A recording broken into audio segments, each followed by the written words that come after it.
South Carolina, a land carved by time and shadow, standing at the edge of the Atlantic, where secrets linger beneath layers of sand, swamp, and stone. Shaped like an inverted triangle and nestled between North Carolina and Georgia, this coastal state is more than a scenic southern landscape. It's a vault of buried pasts and forgotten voices. Long before the name Carolina ever echoed through colonial halls, this land thrived under ancient skies. Roughly 12,000 years ago, the first footsteps of humanity echoed across its wilderness. These were no cities, no empires, only roaming bands, hunters and gatherers, surviving in a world untouched by European eyes. But then, something changed.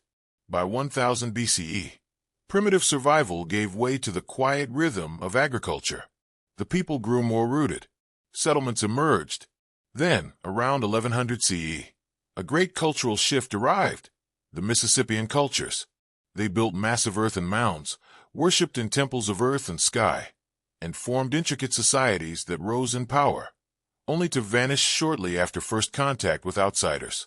By 1600, the land we now call South Carolina held around 15,000 to 20,000 native people, descendants of ancient lineages. The Catawba spoke a Siouan tongue. The Cherokee voiced their Iroquoian roots. Others, tied to the Muscogene Creek, held fast to sacred ground. But what became of them? As European ships carved through coastal fog and colonists pressed deeper inland, war, disease, and displacement began to silence native nations. By the time muskets thundered during the American Revolution, many of these peoples, and their histories, had all but vanished. What truly happened here? South Carolina's soil holds more than battle scars and plantation ruins. It hides whispers of lost civilizations, sacred mounds, and a past too often erased. Stay with us as we delve deeper into the shadows of South Carolina history, where every corner reveals another secret waiting to be uncovered. Long before South Carolina would shimmer with plantations and stately homes, it was a battleground for empires, a canvas for ambition, conquest, and collapse. In 1521, the first European shadows fell upon this coastal land. Spanish explorers from Santo Domingo arrived, bringing with them visions of gold and glory. Just 5 years later, in 1526, Lucas Vázquez de Ayllón attempted to stake Spain's claim, founding what may have been the first white European settlement in South Carolina. But the wilderness was unyielding, and within months, the colony vanished, lost to disease, starvation, and conflict. The land rejected them. The French came next, hopeful and devout. In 1562, Jean Ribaut led a group of Huguenots, French Protestants, to Port Royal, one of the hauntingly beautiful sea islands. They too failed. Their fragile foothold crumbled, abandoned in silence. But Spain wasn't done. In 1566, they returned with renewed resolve, establishing Santa Elena on Paris Island. For 2 decades, it thrived as a vital Spanish base, until 1587, when it, too, faded into obscurity, leaving only whispers beneath the moss-draped trees. Then came the English.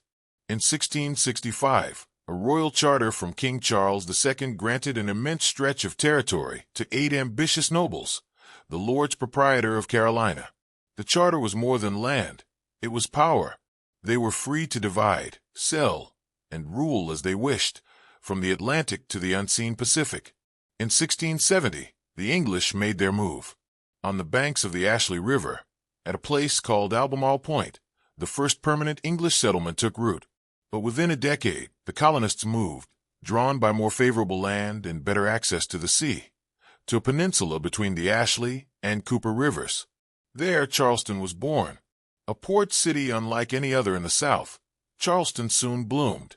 By 1720, the colony's population reached nearly 19,000, clustered along the coast, feeding an economy of trade and ambition. Deerskins, traded with native tribes, were the colony's lifeblood. Naval stores, tar, turpentine, and pitch from longleaf pines followed soon after. But beneath prosperity, tensions brewed. The Lords Proprietor clashed with settlers over everything: taxation, trade, and power. Resentment grew. In 1719, the people revolted, toppling proprietary rule. By 1729, the vast Carolina territory was split in two. North and South Carolina were born, and from the southern end, Georgia would later emerge in 1731. Under the Crown, South Carolina flourished. Indigo and rice flowed from the plantations to the ports. Charleston entered its golden age, a city cloaked in elegance and cultural refinement. But inland, a different story was unfolding. After 1760, waves of Scotch-Irish settlers surged down from Pennsylvania, claiming backcountry lands. Their rise sparked a growing divide, one not just of geography, but of class and culture. The wealthy plantation aristocracy of the low country eyed the rugged farmers of the up country with suspicion, and political power remained tightly gripped by the coast. Then came the Revolution. For South Carolina, it wasn't just a fight against the British, it was a civil war. Patriots and loyalists turned against neighbors, families, and kin. British troops occupied Charleston, tightening their grip. But the tide turned. In 1780, atop the ridges of Kings Mountain, American militia shattered a loyalist force. A year later, at Cowpens, they struck again, a stunning victory that helped shift the war's momentum in the South. These were not just battles. They were turning points in a war that would decide not only a colony's fate, but the soul of a nation. In 1783, the British Empire finally acknowledged what could no longer be denied. The United States was real, and it was independent. And just 5 years later, in 1788, South Carolina stepped into history once more, becoming the 8th state to ratify the new U.S. Constitution. But unity, it turned out, was only a surface illusion. To quiet rising tensions between the elite low-country planters and the rugged farmers of the upcountry, the state relocated its capital inland to a fledgling city carved from pine forest, Columbia. Yet the new Constitution of 1790 kept power rooted firmly in the low country's grasp. Appearances changed. Power did not. Then came the machine that would transform the land and deepen its chains. The cotton gin, perfected by the end of the 18th century, ignited a transformation. Cotton plantations crept inland, swallowing the Piedmont in a wave of white fiber and black bondage. Slavery surged once more, now tying the fortunes of both up and low country into a shared economic fate, at the cost of human lives. But beneath this prosperity, fear simmered. In 1822, that fear exploded in Charleston. Denmark Vesey, a formerly enslaved man, planned a rebellion, a bold, organized uprising against slavery itself. Though the plan was discovered and crushed, the shadow of Vesey lingered. Paranoia grew. Control tightened. When the federal government imposed high tariffs in 1828, many South Carolinians saw more than taxes. They saw tyranny. Whispers of secession returned. In 1832, the state boldly declared the right to nullify federal law, standing utterly alone. The Union held, but the warning had been spoken. Guiding these cries was Senator John C. Calhoun, fierce, brilliant, and unwavering in his defense of the South's peculiar institution. He died in 1850, but others took his place. Men like Robert Barnwell Rhett, whose voice carried South Carolina to the edge of disunion. In December 1860, they leapt. South Carolina became the first state to secede from the Union. 10 others followed, forming the Confederacy. And in April 1861, cannon fire erupted over Charleston Harbor, where Fort Sumter stood like a monument to a fractured nation. The Civil War had begun. The war raged for 4 years. General Sherman's march would leave a scar across South Carolina.